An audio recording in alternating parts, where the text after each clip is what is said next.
know it's been a minute. I am really sorry. I have been wanting to get this video done for you guys for the last month. I do apologize. I had someone very, very close to me who meant a lot to me pass away this past month, and it's been rough. So it just seems like every time I'm going to get going on the channel here and be able to be consistent with the content, something is going on. But welcome back if you have been watching my channel for a while, or you're still here with me. And if you're brand new, welcome. I'm glad you're here. I do a lot of different types of videos here on the channel, and I am planning on revamping the whole thing and getting on it and being a lot more consistent with the content. That's always the goal. And trying to finish what I have started with a lot of the videos that are meaningful to me. That's why I started them in the first place. So anyway, in this video, I'm going to get into the second part of what I posted a while back. Chris and Shanann Watts, the Watts murder case. And I want to get into the aspects of why people are still to this day picking on and bashing and microscoping. And if you're familiar with the case, there's a lot of info on it. It's here on YouTube. Look it up. I'm not going to break down what the case is about in this video. It happened in 2018. Chris Watts did away with his entire family, pregnant wife, 2 daughters, all over a 5-week fling with a mistress. And I will not get all into the details, but there's a lot of information out there. Okay. If you know the case, then you're familiar with all of this, and you're familiar with why the public ran away with the different stories that any person who has done a terrible crime is going to lie.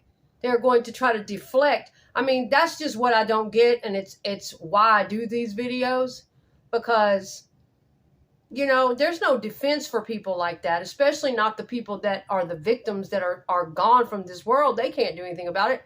And the people that are left behind, their loved ones that have been harassed and slandered and have to see all of this going on, knowing that it's absolutely untrue.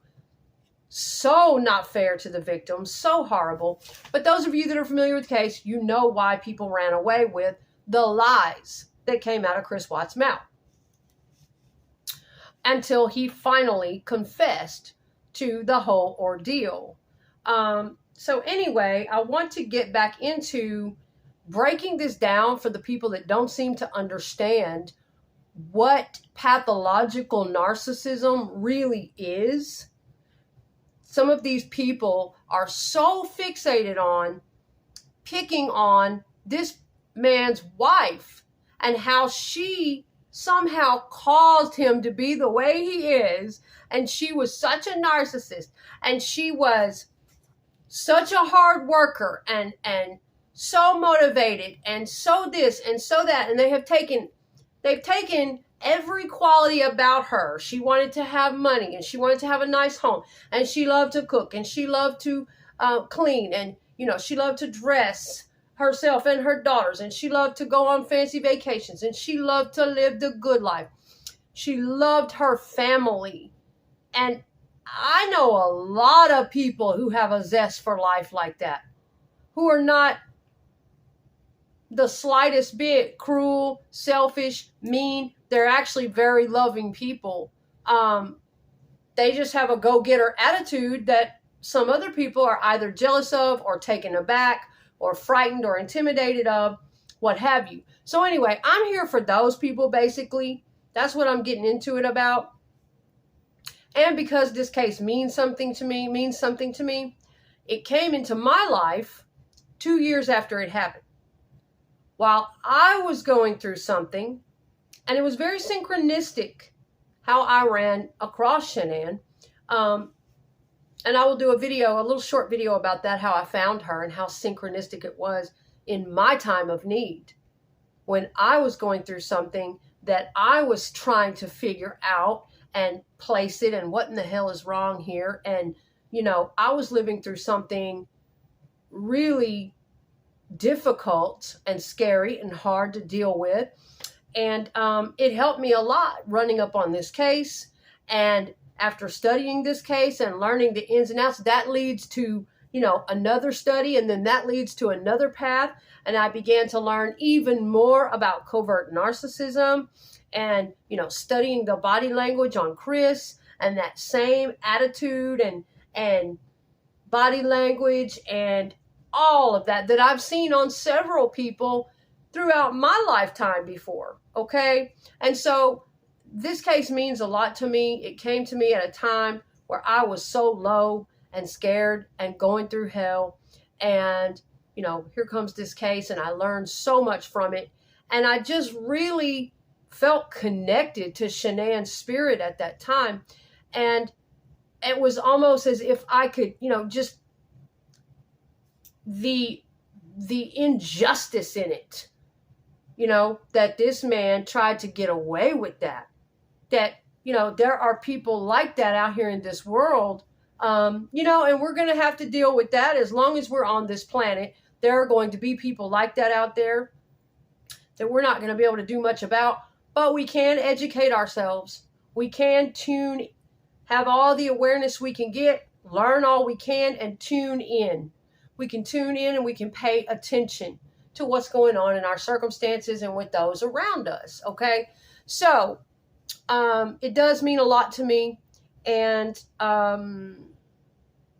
I want to get into the part about Chris, people saying that Shan'ann emasculated him constantly. And I just don't think people are seeing the whole story. Okay, now I have my notes here, lots of notes, but I'm really going to try to speak it from the heart because I know most of the case by heart and I know the points I want to make. So, okay, the deal is, you guys, I said in the last video, I got to talking about how this certain crowd of people go on and on and on about how Shan'ann emasculated him so much, and he was under all this pressure, and they're just trying to make him out to be this poor, pitiful, precious man who, had he not been so emasculated by his wife, that none of this would have ever happened, and he wouldn't have gone out and murdered his pregnant wife and two beautiful little girls and dumped their bodies all for a 5-week fling. This is the logic that these people are using, and they just can't stop. I swear to God, it's like it never stops. I mean, this has been going on for years. You run across a video or you happen to look down at the comments and there are still people going on about Shan'ann did this and she bought that and screw her job and she shouldn't have had that job and she shouldn't have spent this money and she shouldn't have wiped her ass and she shouldn't have fucking put her socks on. I mean, it's just insane. Well, screw them. They don't know squat. They really don't. That's. I have come to the conclusion that the people running their trap like that, probably half of them have never even been in a relationship, and the rest of them have probably never encountered a pathological narcissist. They don't know what they're talking about. Okay? So, for this particular crowd that thinks that his wife drove him to this, that this was something that he was driven to just because one day he got sick of his wife and kids. Or he got it wasn't in the heat of the moment. It wasn't a crime of passion. This was premeditated. This was something he thought out and he planned. Okay. Secondly, I don't care what you do. Here's these people's screwed up logic. I don't care what you do.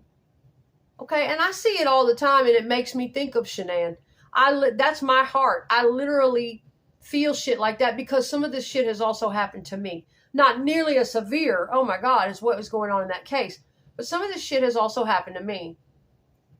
Like, why I couldn't be accepted by certain people for the woman I am as a loving, compassionate, warm, caring woman, but at the same time, I like what I like. I have the boundaries that I have. I'm outspoken. I'm courageous. I'm full of ideas. I'm full of motivation. I want things a certain way. And I wouldn't say that I'm rude or cruel or dominating or bitchy about any of that. You know, when I have a partner, I am more than willing to respect that man's space, his feelings, and think twice before I just go walking all over him. We're human. Sometimes shit gets away from us, especially we women. We have PMS, we have hormones, we have shit, we have this, we have that, we have stuff going on. Men and women do it to each other sometimes without thinking. They get so used to each other. They come in, they're tired, they're stressed, they talk to each other any old kind of way. I don't like that. I have never liked that. I don't want to put off that vibe with my love, my partner. Never. Okay? But there would be times where I'm human and I may have a bad day where I start to go too fast, or I start to get a little short, or I start to get, but that's what having emotional intelligence and self-awareness is all about. We pull ourselves back and we go, whoa, whoa, whoa, whoa. It's not his fault. Don't watch your tone. You don't have to snap at him. Now you know you could. And to me, that's true power. True power is if you are with somebody who might be a little more passive than you, or if you are with somebody who you know they'll tolerate it and they won't say anything back, or if you are with somebody where you know you're a little stronger than them, or whatever the case is, you don't take advantage of that. You know you could. Or, you know, if you used to be manipulative and you know you could go about this world playing games and manipulating and bullshitting, to me, that is true power and true courage and true strength, is that you don't. You don't take advantage of any of that. You don't act on those things that you know that you could do. Truly powerful and strong people don't step on the more quiet people or the more passive or the weaker or whatever, what have you. They have that self-awareness. Okay, so when it comes to Chris and Shanann, there is no way, okay? And the woman who has the Live Abuse Free channel breaks this down very well. I don't care what you do. You can't make somebody else a murderer. You can't, just by being agitating or by being too dominant or by spending up all their money, or I don't care how mad you make them. I don't care how flippant you are or how you get on their nerves. You cannot make somebody else a murderer. You can't make them into that. That's not how it goes on. That's not how it happens, okay? Most sane human beings with emotional intelligence, they don't just go, you know what? You've gotten on my last nerves. Today is your last day. And just do that.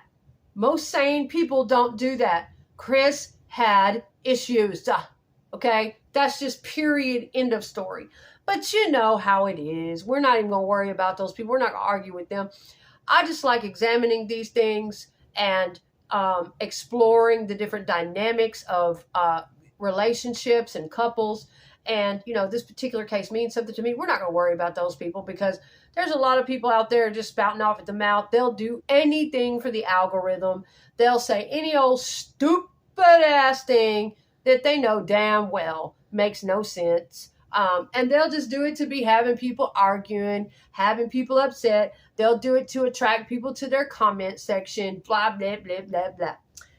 We don't even need to worry about them. But I am going to get into these dynamics, okay? So you cannot make someone into a murderer. The dude had freaking issues, okay? And this stuff goes way deep. It goes way back to his childhood. He was already emasculated when he got to his wife, when he met her. He was already feeling low self-esteem, inferior, not comfortable in his skin as a man. And not to forget, they were very, very young. 24 years old is a baby to me. My sons are older than that now. And when he got to Shan'ann, number one, he had not had a lot of experience in relationships. Shan'ann had already been married. Chris had had maybe one girlfriend, if I recall. And it seems as though that girlfriend had used him and dumped him to make her ex-husband jealous, if I recall reading that correctly. So here we go. We've got this young, might as well be boy, who is inexperienced with relationships, who has been hurt by his first girlfriend. I mean, boy, is something like that, if you don't deal with the hurt and the embarrassment, and a lot of men are especially bad about this, it's harder for them than we women are. We will generally go cry on somebody's shoulder, or we will express that emotion or do something. A lot of times men have it where they won't do that. That pain of being used by his girlfriend and dumped, the pain of somebody using you to make somebody else jealous, the pain of being used and betrayed, what it makes you feel like inside, like a piece of disposable trash. I've been there. I have felt that. So Chris has got that scar going on, and 9 times out of 10, it's something he didn't express. He didn't work through all the way, stuff that inside. But that's not even getting back to his childhood yet. That's not even getting back to the early stuff yet, and his mother, okay? And the dynamics between he and his mother. So, but just to kick this off, y'all, yeah, I'll say it again. You can't make someone into that. These issues are always deep-rooted. They most of the time always start from childhood and some kind of trauma, neglect, abandonment, rage that has never been dealt with. And I thought most of the world knew this kind of shit. It's just kind of common sense to me that if I hear about something happening like that, the first thing I'm going to think of is, oh shit, what did that dude's mama do to him? Sorry, but it's true. Folks are walking around with mom and daddy issues big time. I have both, and I've had to work on them for years. But a lot of times young men are reluctant to do that. They don't get in touch with that stuff a lot, and it stores in there. And you know, yeah, a lot of people say he was in this weird triangle to please the women in his life, and I feel like he kind of was. There towards the end, there was a lot of pressure on him. Again, I love the way the woman at Live Abuse Free breaks this down, detail for detail, about how the pressure, and you know, for a person with an underdeveloped mind, emotional intelligence, underdeveloped brain, when it comes to all that, emotionally immature, they're not going to be able to cope with something like that, like a normal, mature adult would. Okay, I've been around a lot of different narcissistic types all my life. And that's another good thing to know, is when, in looking at a person like this and a case like this, you also need to know what are the differences, okay? Not everybody is okay, actually, we are all narcissists, but not everybody is a pathological narcissist, okay? And it's important to know these differences and distinctions, okay? When someone is pathological, they are more inclined to do things like Chris did. Now, Shan'ann, on the other hand, again, we are all narcissists in some. I'm going to have to take one of these earrings out, y'all. These are my little Halloween earrings. I don't have mates to them, so I just kind of put them in the same ear, but this one is hurting my damn ear. Oh.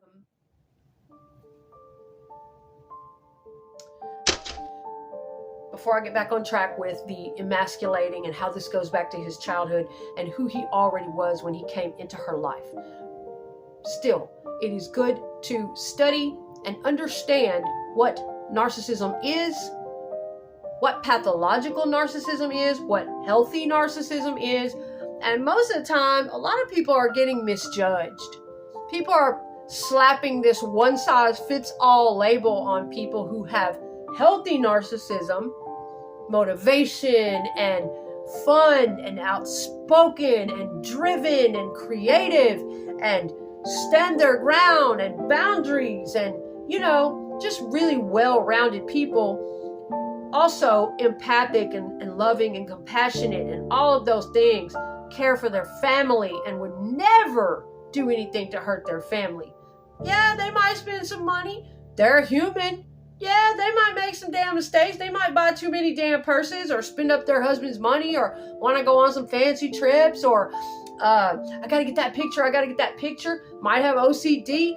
I'm not saying that they don't have problems like any other person, but I'm saying their narcissism is not to a pathological level to where they are a narcissistic abuser or they would do something horrific like what Chris Watts did. I do not think Shannann's narcissism was to that level. Sure, she was narcissistic. I'm narcissistic. You're narcissistic. We are all narcissistic to a certain degree. Look it up, study it, familiarize yourself with it. I would be scared of you if you didn't have some narcissism. People without enough healthy narcissism, there's the problems. There's where you're going to start seeing dark, toxic, negative, selfish issues with people that don't have enough healthy narcissism, healthy confidence, drive, and faith in themselves. And yes, that's where you're going to start seeing a problem, and you're going to start seeing their narcissism to make up for. See, narcissism, pathological narcissism starts in lack. To make up for the fact that they don't have enough healthy narcissism, like Shan'ann was, then they will overcompensate and develop a more pathological extreme of narcissism. Because yes, it's on a spectrum, okay? But that's what I'm saying about that, and I'm going to leave it there, okay? Makes perfect sense. It is what it is. So for all those people, we're never ever gonna clear it all the way up. There's never gonna be one worldwide consciousness where, okay, everybody's on the same wavelength. Everybody knows what this term means. Everybody knows the different levels of it inside out, and everybody sees it clearly. No. So forget it. It's not gonna happen. But hey, we can talk about it and we can spread awareness and do the best we can. So back to Chris being emasculated before, because I hear that so much. He was so emasculated. Poor Chris from this particular group. So emasculated. Poor Chris. And he just, his wife just pushed him around and she was so abusive. But see, that's the thing. I've been in a covert narcissistic relationship before. I have also lived with a covert narcissistic roommate for 5 years. I grew up under a narcissistic father. He wasn't covert. He was more the grandiose type, but I grew up under a very abusive, alcoholic, narcissistic father. I've been around a lot of different personality types, and the covert by far, that covert narcissist, oh my God. Another thing you need to know is they don't operate anything like what most people think a traditional narcissist is supposed to act like. You're not going to see the covert narcissist acting like that. They are not comfortable even showing their narcissism. They're not comfortable having healthy narcissism. They don't have any of it. So they hide and develop a pathological level of narcissism. And the only people that see that are behind closed doors. Yes. So let's take this back a little bit and talk about how Chris got this way, okay? Let's talk about what we know from the case, from interviews, articles, just studying the case in general. Let's talk about that. All right. So Chris mom and dad, Cindy and Ronnie. And we can tell by Cindy Watts' actions, emotionally immature, we can tell a lot of things about her character and her relationship with Chris just from the way that she treated Shan'ann, just from the way that she actually treated her own son in those years. For instance, not showing up at their wedding. Whose mother does that to them, throws a big old tantrum like it's all about her, and lets their own child down because they didn't get their way, or because they have a little bit of conflict going on with the new wife? Who doesn't show up to their own child's most important day of their life? You can already tell right then and there, she is also a pathological narcissist. You had a narcissistic mother, and it gets deeper from there, okay? All right, so let's talk about more things that we know. We have heard out of Chris's own mouth that his sister Jamie was often more of a mother to him, more mothering to him than Cindy. So, what little bits and pieces we have of Chris's childhood, we know that there were some issues there, okay? And I personally think that Cindy always saw him as her golden boy, but she never saw him for him. And I have other videos about this that I posted a year or two back on my page. Personally, I think that it's, oh, Chris can do no wrong, and oh, you know, you're so great. People, oftentimes pathologically narcissistic parents, only see you as an extension of them. You're going to be that great football player that I always wanted to be, or you're going to be my shining star. And they're so delusional with it, with making you an extension of them, that they don't recognize you. And imagine what that does to a little child wanting their mother's attention, wanting to please their mother. It started there. It started with Cindy, okay? And the rage. Can you imagine going from a small boy into your teenage years, and your mother? I grew up with both parents having personality disorders. My mother has dissociative. She lacks a lot of empathy. She has empathy, but we really have to work with her about it to get her to feel it and notice things, and her responses and the way she nurtures and and the rage. It hurts. That's why I've been in therapy off and on 30 years, which Chris Watts was not. The rage that builds inside of a child, especially a young man, it's harder for them to process and emote and express.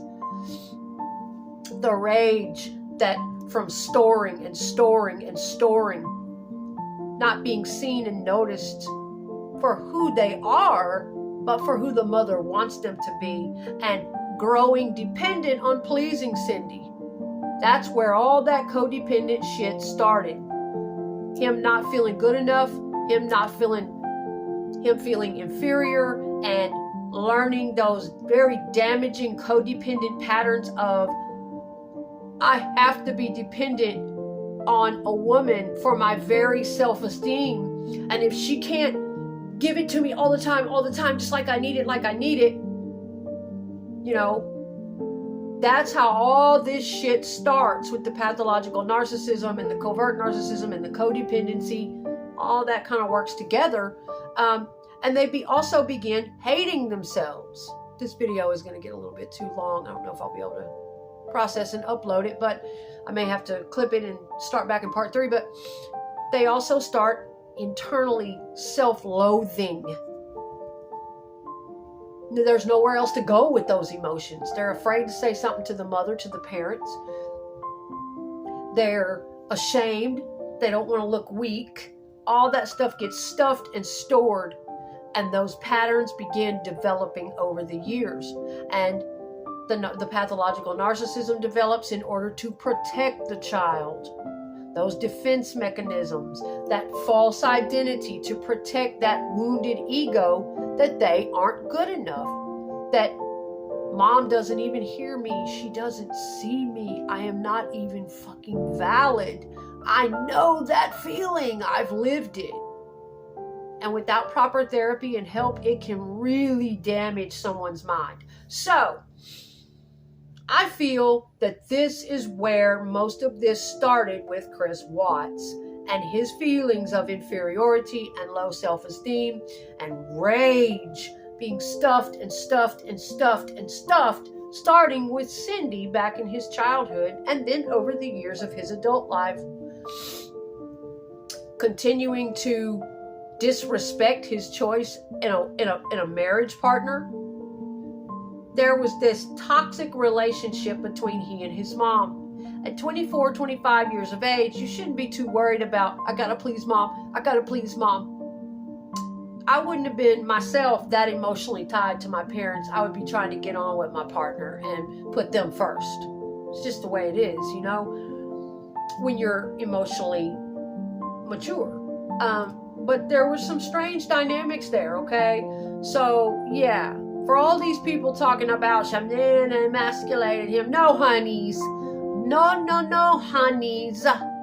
If you know anything about psychology and you've studied or read anything about this man's past, his mother, his childhood, any of the facts of the case, how he and Shan'ann got together, the things that were going on, if you know anything about anything, then you know that most of the time when someone does something like this has been deep-rooted, long-term issues. This shit didn't just come up overnight.